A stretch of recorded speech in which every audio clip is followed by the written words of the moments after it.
भगवद्गीता ऐकायचं कारण काय? भगवद्गीता कशासाठी ऐकायची? त्याच्यानुसार आपल्याला वागणं सुरू करायचं. त्याच्यानुसार वागणं सुरू जर केलं आणि मग ह्या पांडवांचा, कौरवांचा, ह्या सगळ्या कुळाचा जर बाप आजोबा जर घेतला, तो आजोबा लई पुण्यवान होता.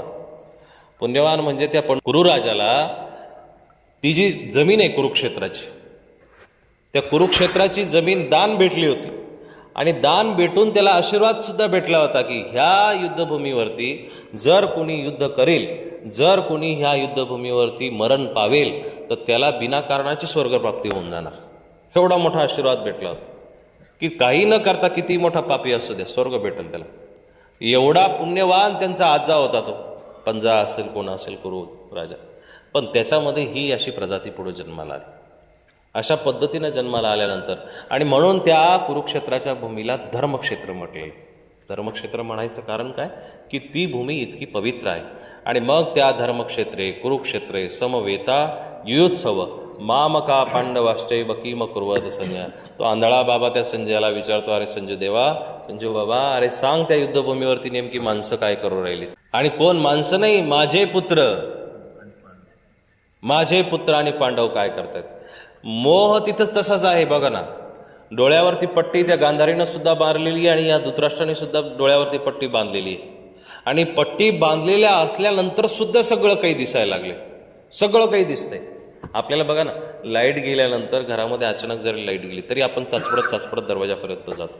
दरवाजात गेल्यानंतर समजा एखादी वस्तू आपल्याला पाहिजे असेल, ठेवेल असेल, तरी आपण तिथं हात लावून काढतो. कशाच्या बळावरती? जोरावरती, मनाच्या जोरावर. मनामध्ये एवढी ताकद आहे. त्या धृतराष्ट्राच्या मनामध्ये एवढी ताकद निर्माण झाली की आता डोळे तर झाकलेले पण तरी तो बाहेर बघायचा प्रयत्न करतो. आणि घरामध्ये मोठ्या माणसाचं कार्य काय असतं मला, की घरातल्या मोठ्या माणसांनी सगळ्यांना समजावून सांगणे, घरातल्या मोठ्या माणसांनी सगळ्यांना समजावून घेणे, हे मोठ्या माणसाचं लक्षण आहे. नाही तर बडा हुआ तो क्या हुआ, जैसा पेड खजूर. एका खजुराचं झाड असतं म्हणा, ते वाळवंटामध्ये असतं आणि ते इतकं उंच असतं, इतकं उंच असतं की त्याच्या खाली जर एखादा माणूस गेला सावलीसाठी बसायला तर त्याला 5-5 मिनिटाला जागा बदलावी लागेल. 5-5 मिनिटाला जागा इकडं तिकडं, कारण त्याची उंच असल्याकारणानं सावली इतकीशीच पडते. मग कबीर म्हणतात की बडा हुआ तो क्या हुआ जैसा पेड. मोठा झाला म्हणून काय झालं की त्याचं मोठेपणच जर कुणाच्या कामाला येत नाही, त्याला नुसतं मोठं म्हणायचं, शेठ म्हणायचं, दादा म्हणायचं, पण ते मोठेपण काही कामाचं नाही, कधी कामालाच येत नाही. त्या मोठेपणाचा काही फायदाच नाही. अशा मोठेपणाचा, असं मोठेपण काही कामाचं नाही. बडा हुआ तो क्या हुआ जैसा पेड़ खजूर, पंथी को छाह न मिले फल लागे अति दूर. एखाद्या माणसाने तिथं जर बसायचा प्रयत्न केला तर सावली भेटत नाही. आणि फळ जर एखाद्याला भूक लागली, फळ खावं, तर ते फळ वरती इतकं असतं की तिथपर्यंत जाईपर्यंतच तो माणूस अर्धा मेला होईल. म्हणून मोठेपण असं काही कामाचं नाही. धृतराष्ट्र घरामध्ये मोठा आहे, सगळ्या कुळामध्ये मोठा आहे, पण मनाची वृत्ती मोठी नाही. मनाची वृत्ती शुद्र आहे, दरिद्री आहे. मग दरिद्री वृत्ती कुणाची असते? जनावराची असते. वृत्ती कुणाची असते? जनावराची असते. कुत्र्यासमोर भाकरं टाका आणि त्या कुत्र्याला दुसरं एखादा शेजारून कुत्रं येऊ द्या, त्याच्यासमोर 3 भाकरी त्याला खायच्या नसतील, इतक्या पडलेल्या असतील तरी ते दुसऱ्या कुत्र्याला खाऊ देत नाही. ही मनाची वृत्ती छोटी आहे. ही छोटी वृत्ती मनाची असल्या कारणानं धृतराष्ट्र दुर्योधनादिकांना कधीही समजावू शकला नाही. परंतु लहानपणापासून त्यांनी चिथावणी दिली धृतराष्ट्राने. काय चिथावणी दिली? या 2 नंबरच्या असल्या कारणाने यांना कमीच भेटलं पाहिजे, यांना द्यायचंच नाही, यांना जर संपवता येईल तर संपून जा. आणि अशा वृत्तीनं संस्कार भेटल्या कारणानं आईबाप घरामध्ये जशा पद्धतीनं, बघा, लेकरं बाळं तुमचं प्रतिबिंब आहे.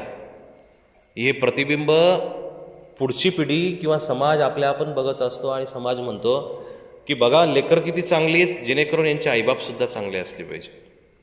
पण तुमची लेकरं जर वाईट वागली तर बरोबर हळूहळू लोक काय म्हणतात की त्यांचे आईबापच धडाचे नाही आहेत, त्यांचे वाडवडीलच चुकीचे आहे, त्यांच्या घरामध्ये संस्कारच तसे आहे. म्हणून लेकरांवरती संस्कार चांगले का घालायचे की आपली लेकरं कमीत कमी पुढच्या पिढीमध्ये, इतिहासामध्ये अशी तरी नसली पाहिजे की आपल्या लेकरांनी महाभारत घडवलं, रामायण घडवलं, अशी नसली पाहिजे. कुठंतरी आपल्या लेकरांना अशा पद्धतीनं संस्कारित करा की आपल्या घरामध्ये असलेली अर्धी भाकर, वाळलेली भाकर ही त्यांना पोळी म्हणून वाटली पाहिजे, गोड वाटली पाहिजे. तुमच्या संस्कारावरती सगळं आहे, तुमच्या संस्कारावरती सगळं आहे. एक कवी रस्त्याने जात होता आणि त्या कवीने रस्त्याला बसलेली 4-5 लेकरं आणि आई बघितली. आणि आई बघितल्यानंतर तो तिथं निरीक्षण करत राहिला. आणि निरीक्षण असं केलं की त्या आईनं एक पातेलं चुलीवरती ठेवलं होतं, 3 दगडाच्या चुलीवरती. आणि त्या 3 दगडाच्या चुलीवरती पातेलं ठेवलं होतं. बाहेर दिवाळीचा सण होता. सणाचे फटाकडे वाजत होते. सगळी लोक आनंदाने जात होती, नवे कपड्यांशी जात होती. हा कवी असलेला माणूस तिथं उभा राहतोय आणि बघतोय की तिथं नेमकं काय चाललंय. आणि त्या 3 दगडाच्या चुलीवरती एक पातेलं ठेवलेलं आहे. आईला ती 4-5 लेकरं त्या म्हणतायत, आई आम्हाला भूक लागली, आम्हाला भूक लागली म्हणून वारंवार त्या आईजवळ विनंती करतायत. आणि ती आई त्या लेकरांना तसल्ली देते. त्या आई लेकरांना समाधानकारक काही गोष्टी सांगते की बाळांनो, हे बघा मी खूप चांगलं पक्वान्न चुलीवरती ठेवलेलं आहे, खूप चांगलं पक्वान्न आहे, पण ह्या पक्वान्नाला शिजायला खूप वेळ लागतो. म्हणून तुम्ही आता थोड्या वेळ शांत व्हा. थोड्या वेळ जर तुम्ही शांत बसले तर थोड्या वेळाने तुम्हाला मी खूप चांगलं खाऊ घालणार. की आई वारंवार तसं समजावते. तो कवी जो बाजूला उभा होता त्या कवीला वाटलं, त्याची उत्सुकता शिगेला पोचली आणि त्याला वाटलं की नेमका काय पदार्थ असावा, नेमका काय पदार्थ ह्या माऊलीनं त्या चुलीवरती ठेवलेला असावा. म्हणून तो कवी तिथं जवळ गेला. त्या माणसाने तिथं जवळ जाऊन बघितलं होतं. दादा, परिस्थिती डोळ्यात पाणी आणणारी होती. त्या पातेल्यामध्ये फक्त पाणी उकळत होतं, फक्त पाणी उकळत होतं. आणि ती बिचारी आई त्या पोरांना तसल्ली देत होती, समाधान करत होती, शांत बसवत होती की बाबांनो थोडं शांत बसा, थोड्या वेळाने चांगला पदार्थ शिजणार आहे. आणि मग भूके बच्चों की तसल्ली के लिए माने फिर पाणी पकाया देर तक. त्या आईनं बराच वेळ पाणी शिजवलं.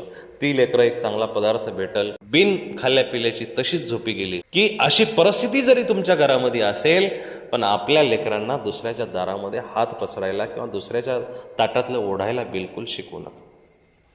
आणि ज्या ज्या परिवाराने असे दुसऱ्याचे संस्कार चुकीच्या पद्धतीनं घडवले त्या घरांचं महाभारत ठरलेलं आहे. तुमच्या दहाव्याला मौतीला तुमच्या कार्यक्रमांना माणसं गोळा होतात याचा अर्थ तुम्ही खूप चांगले आहात असं नाही. लोक फक्त व्यवहाराखातीर जमा होत असतात. जर लोकांना चांगलंच वाईट जर कळत असतं तर सत्संगाला 100-200 माणसं नाही, 100,000-2,000 लोक गोळा झाले असतात. लोकांना जर चांगलं वाईटच जर कळत असतं तर इथं तर बसायला जागा नाही पाहिजे. लोकांना चांगलं वाईट नाही कळत. लोकांना फक्त कळतो व्यवहार. तोंडापुरता जो व्यवहार आहे तो कळत असतो. म्हणून लोकांच्या मनावरती काही घेऊ नका. लोक काय म्हणतील आणि आपल्याला काय होईल हा विचारच सोडून द्या. जीवनामध्ये वागत असताना फक्त आपण धर्म कसा करता येईल हे बघायचं, आपल्याला नीतिमत्तेनं कसं वागता येईल हे बघायचं. आणि आपली लेकरं संतान ही आपल्याला कशी जन्माला घालायची आणि कशी पुढं ठेवायची की जेणेकरून पुढं भविष्यामध्ये आपल्याला त्यांच्याकडं बघून आपलं जीवन चुकीचं वाटलं नाही पाहिजे. आपल्याला त्या मुलांकडं बघून आणखी 2-5 वर्ष जगता आलं पाहिजे. आपले श्वास त्यांच्याकडे बघून कमी नाही झाले पाहिजे. अशा पद्धतीनं जर तुम्ही जगले आणि मग बघा धृतराष्ट्र, बघा शेवट कसा होतो त्या धृतराष्ट्राचा.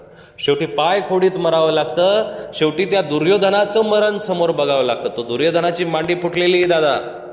शेवटचा प्रसंग खूप वाईट आहे. हळूहळू आपल्याला ते ऐकण्यात येईल. दुर्योधनाची मांडी फुटलेली आहे आणि दुर्योधनाला भेटायला धृतराष्ट्र जातो तिथं त्या रणांगणामध्ये. आणि तिथं गेल्यानंतर धृतराष्ट्र समोर डोळे बंद आहेत तरी पण त्या दुर्योधनाच्या आवाजावरून धृतराष्ट्राला कळलं की दुर्योधनाची मांडी फुटलेली आहे. मग धृतराष्ट्र दुर्योधनाला विचारतो एक बाप म्हणून की दुर्योधना, अरे तू राजकुमार होता आणि राजकुमाराला यातना होत नसतात. राजकुमार म्हणून तू या ठिकाणी पडलेला आहे. जाऊ दे, वाईट वाटून घेऊ नको. कुठंतरी तुझं तरी दुर्भाग्य, कुठंतरी तुझा आज काहीतरी कमीपणा असेल म्हणून तुझ्यावरती हे दिवस आले. दुर्योधन उठायचा प्रयत्न करतो, केविलवाना प्रयत्न करतो आणि धृतराष्ट्राला म्हणतो बाबा हे माझे दिवस नाही, हे तुम्ही आणलेले दिवस आहे. कर्माने तुम्हाला डोळे दिलेले नाही, खूप चांगलं केलं होतं, पण तुमच्या मनाला 1000 डोळे फुटले आणि तुम्ही पाप करायला आम्हाला भागी पाडलं. लहानपणापासून आठवा तुम्ही एक सुद्धा गोष्ट आम्हाला चांगली सांगितली असेल. हे दुर्योधनाचे शेवटचे बोल आहे. दुर्योधनाचे शेवटचे बोल आहे. आणि दुर्योधनाचा एक प्रसंग मी परत नंतरच्या सत्संगामध्ये सांगेल. पण दुर्योधनाच्या शेवटच्या समयाला दुर्योधनाचा पुत्र जवळ आला आणि पुत्र जवळ आल्यानंतर दुर्योधनाला तो पुत्र समोर दिसतो. त्यावेळेस दुर्योधन म्हणतो की बाळा, ही अवस्था माझी का झाली तुला माहिती आहे का? 12-13 वर्षाचं ते लेकरू असेल, त्या लेकराला दुर्योधन समजवतोय. इथं दुर्योधन नाही समजत, त्याचा बाप म्हणून समजवतोय. समजवताना दुर्योधनाच्या डोळ्यामध्ये पाणी आणि दुर्योधन म्हणतो की बाप म्हणून मी तुझ्यासमोर पडलेलो आहे, पण बाप म्हणून मला तुला 4 गोष्टी सांगायच्या आहे की तू तुझ्या आज्याकडे बघ, तसं वागू नको. तू तुझ्या बापाकडे बघ, असं सुद्धा वागू नको. तू अर्जुन काकाकडे बघ, तू धर्म काकाकडे बघ, तू नकुल काकाकडे बघ, आणि ती माणसं कशी वागली त्यांच्याकडे बघून इथून पुढं तू त्यांच्यासारखं वागायला शिक, त्यांच्यासारखं वागायचं. आणि इथून पुढं तू तुझ्या काकांचा अनादर बिलकुल करता कामा नये. तुला इथून पुढं जे सगळ्यात मोठे रक्षक म्हणून असतील तुझे चुलते आहेत, त्या चुलत्यांकडे तू आदराने बघ, सकाळी उठल्यानंतर त्यांच्या पाया पडत जा. हे दुर्योधनाचे शब्द आहे दादा, शेवटच्या समयात दुर्योधनाचे शब्द आहे. दुर्योधन वाईट होता ठीक आहे, तो भावासाठी वाईट वागला असेल, पण त्यांनी त्याच्या पोराला संस्कार चुकीचे दिले. म्हणून एखाद्या वेळेस कधी दुर्योधन सुद्धाच तुम्हाला मला सांगायचं आहे, तो दुर्योधन जर तुम्ही ऐकलं तर डोळ्यात पाणी येईल. दुर्योधन वाईट नव्हता, पण त्याला पाठीमागून जी चार्जिंग भेटत होती तो चुकीचा सप्लाय असल्या कारणानं तो वारंवार उकळ्या खायचा. आणि अशा पद्धतीनं दुर्योधन मृत पावला. पण दुर्योधनाचे संस्कार त्याच्या मुलांनी वायाला जाऊ दिले नाही. दुर्योधनासारखी त्याची मुलं वागली नाही. आणि इथपर्यंत दुर्योधन वाईट होता, वाईट वागला, याचं प्रायश्चित म्हणून भानुमती म्हणजे दुर्योधनाची पत्नी हिनं परत अर्जुनासोबत विवाह केला. महाभारत जर ऐकलं असेल तुमच्या लक्षात येईल. त्या भानुमतीनं विवाह केला अर्जुनासोबत. तिला कारण विचारलं भगवान कृष्णाने आणि बाकीच्या ज्येष्ठ लोकांनी. ते कारण असं की दुर्योधनाची पत्नी म्हणून आत्तापर्यंत मला दुष्कीर्ती भेटली, चुकीचं भेटलं, माझ्याकडं चुकीच्या नजरेनं बघितलं गेलं, पण माझं प्रायश्चित म्हणून मी अर्जुनासोबत विवाह करते, की जेणेकरून मला शेवटच्या समयाला तरी लोक म्हणतील की अर्जुनाची बायको होती भानुमती म्हणून. आपल्या परिवारामध्ये संस्कार अशा पद्धतीनं पेरत चला की जेणेकरून आपल्या परिवाराला कधीच जीवनामध्ये असं खाली तुमच्यामुळे बघावं वाटलं नाही पाहिजे, तुमच्यामुळं खाली बघायची वेळ नाही आली पाहिजे. अशा पद्धतीनं संस्कार जर देता आले तर खऱ्या अर्थानं तुमच्या जीवनामध्ये भगवद्गीता तुम्ही ऐकत आहात, भगवद्गीता तुम्ही समजत आहात. भगवान कोणाच्या सोबत उभे राहिले? देव पांडवांच्या सोबत उभे नाही राहिले, धर्माच्या सोबत उभे राहिले, नीतिमत्तेच्या सोबत उभे राहिले. आणि देवाने नीतिमत्ता जपली आणि सांगितली सुद्धा. देवाने नीतिमत्ताच सांगितली. धरी न शस्त्र करी न गोष्टी युक्तीच्या चार. पहिल्यांदाच दुर्योधनाला सांगून टाकलं की तुला 18 अक्षयणी सैन्य पाहिजे, घेऊन टाक, पण मी येणार नाही. आणि अर्जुनालाही सांगून टाकलं की तुला मी पाहिजे तर सैन्य भेटणार नाही, फक्त करीन गोष्टी युक्तीच्या चार, मी तुला 4 नीतिमत्तेच्या. आणि बघा, सल्लागार तुमच्या जीवनामध्ये तुमचा चांगला असेल ना, तुमचं कोणीही वाईट करू शकत नाही. सल्लागार चांगला निवडा. सल्लागार कोण आहे हे तुमच्या हातामध्ये आहे. दुर्योधनाचा सल्लागार कोण होता? शकुनी होता. आणि अर्जुनाचा भगवान कृष्ण. परिणाम आपल्या समोर आहे. 18 अक्षयणी सैन्य म्हणजे थोडं सैन्य नाही, ते 1,14,00,000 लोक लढायला एका ठिकाणी जमले. तर हे प्रपंचसुद्धा तुमचं महाभारत आहे.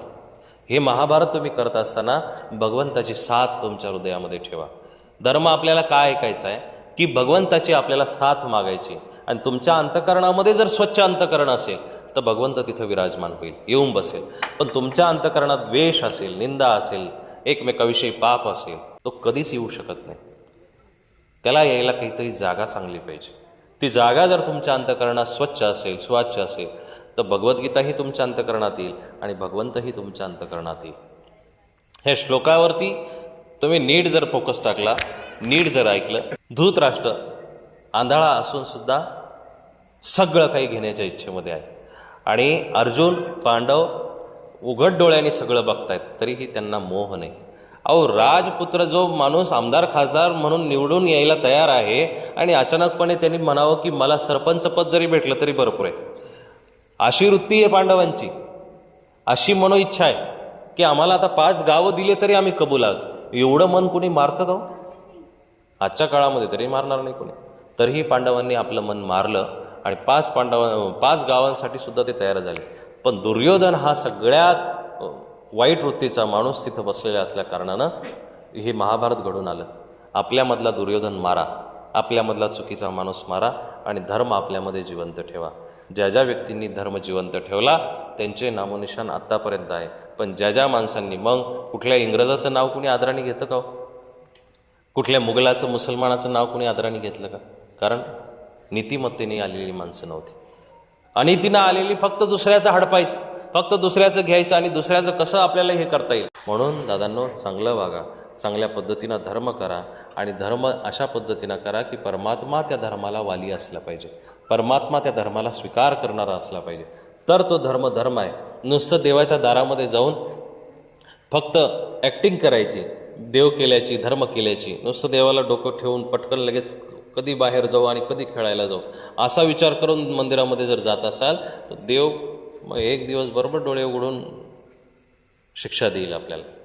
म्हणून नित्यनियमाने तिथं मंदिरामध्ये गेल्यानंतर, आपल्या देवघरामध्ये गेल्यानंतर देवपूजा व्यवस्थित करा, 5-10 मिनटं तिथं बसा, मनाला काहीतरी आराम द्या, विराम द्या आणि मग तिथून बाहेर निघून दिवसभराची चार्जिंग तुमच्या हृदयामध्ये राहील. तर तो धर्म काहीतरी तुम्ही केल्यासारखा आहे. आणि मग तुमच्या मनामध्ये वाईट विचार येणार नाही, चुकीच्या गोष्टी येणार नाही, तुम्हाला कुणाचं वाईट करावं वाटणार नाही, तुम्हाला कुणाला शिव्या द्याव्या वाटणार नाही, तुम्हाला कुणाला बिना कामाचेही काही काही माणसांना ते उचंबळ येत असतो, आतून उचंबळ येतं. काही काम नसलं तरी फक्त समोरचा माणूस आपल्यासमोर काम करताना दिसला पाहिजे, ही पण काही काही माणसांची वृत्ती आहे. याला असूया म्हणतात. या असूया आपल्या बंद झाल्या पाहिजे. समोरच्याचा जीव हा जीव आहे हे जाणून समोरच्याची जर तुम्ही वागले तर खऱ्या अर्थानं आपण माणूस झालेलो आहोत हे दिसून येईल. म्हणून भगवद्गीतेच्या आजच्या श्लोकाला तुम्ही जर समजलं तर तुमच्या लक्षात येईल की धूतराष्ट्र अंध प्रेमापोटी तिथं बसलेला आहे आणि अंध प्रेमापोटी धूतराष्ट्राने स्वतःच्या लेकरांनाही खड्ड्यामध्ये घातलं आणि स्वतःही खड्ड्यामध्ये गेला. म्हणून आपण आपले संतान संस्कारित करण्यासाठी जे जे चांगले चांगले प्रयत्न करता येईल तेवढे केले पाहिजे. धर्म ऐकला पाहिजे आणि ज्या इतिहासामध्ये चुका झालेल्या आहेत त्या चुका परत घडल्या नाही पाहिजे, आपल्या समाजात तरी घडल्या नाही पाहिजे. एवढी गोष्ट जर तुम्ही नीट चांगल्या पद्धतीनं शिकले तर सत्संगाचं खऱ्या अर्थानं फलित आहे. एकीचं बळ वाढवा. आपला भाऊ त्याचं भाऊ पण जपा, बहीण बहिणीचं बहीण पण जपा, आईचं बापाचं आपण जे काही महत्त्व असेल ते जपलं पाहिजे. आईबापांनी लेकरांचं महत्त्व जपलं पाहिजे, त्यांच्याप्रती आदराने बोललं पाहिजे, त्यांच्याप्रती आदराने काही गोष्टी केल्या पाहिजे. आपली लेकरं वाईट वळणाला जात आहेत का हे वारंवार निरीक्षण केलं पाहिजे आणि हेवे दावे संपून जीवनाला सुरुवात केली पाहिजे.